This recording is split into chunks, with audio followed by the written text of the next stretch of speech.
After 70 years of presenting the finest in thoroughbred racing, including Triple Crown winners, top championships, and inducting the finest jockeys into the Hall of Fame, Hollywood Park, the nation's most storied track, will be closing its doors permanently. The question is not if the track will be closing, but when.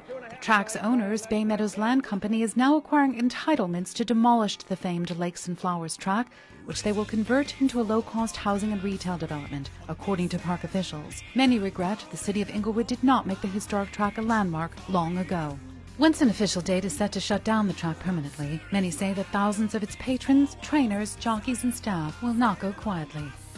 The celebrated racetrack is the brainchild of mogul Jack Warner, who brought the Hollywood elite and studio heads Louis B. Mayer, Samuel Goldwyn and Carl Laemmle to a racetrack that welcomed the Jewish community. But where others saw nothing in Inglewood but a large, dusty beanfield, Warner envisioned the world's most honored track, where the passion, spirit and courage of the nation's most daring athletes could inspire millions to conquer their fears, stretch beyond their limits and silence their enemies.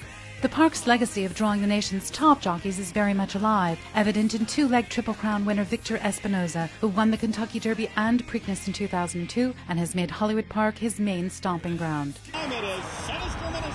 It was exciting for me. I just did not have any horse in the race, and the next time, you have a horse, and the next time, I know I just end up to win the Kentucky Derby. It was a lot of fun for me. It was one of the best times I ever have in my career. Rising jockey Aaron Grider largely grew up at Hollywood Park. Little wonder then why it feels like home. When I knew it was really for me was the first day I ever got on a horse by myself. It was at the age of 13, and I moved out of my house and moved 8 hours away so I could learn how to ride. So as a 13-year-old, it's a game that starts pretty young. You have to grow up fast. Well, Hollywood Park's always been special to me because the first year I started racing when I was 16 years old, I became the first apprentice to ever be leading rider here. So it's always held a great spot in my heart, and that was 21 years ago. So I've always had success here, and I've traveled all throughout the country, and I'm glad I'm back here. In July of 2005, when Bay Meadows purchased Hollywood Park, they allegedly agreed to correct the track's financial woes and bring racing to a new generation. Now, 3 years later, it's challenging for the park's fan base to envision concrete pouring en masse on a racetrack where Seabiscuit, Count Fleet, Citation and Affirmed journeyed their way into the pantheon of Triple Crown history.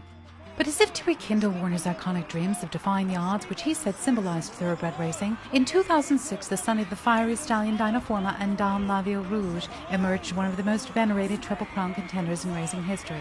He won the Kentucky Derby by a margin unmatched in more than 60 years. His name, of course, is Barbaro.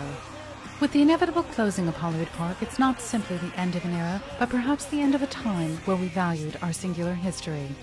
I'm Suzanne Marcus Fletcher for CSB News.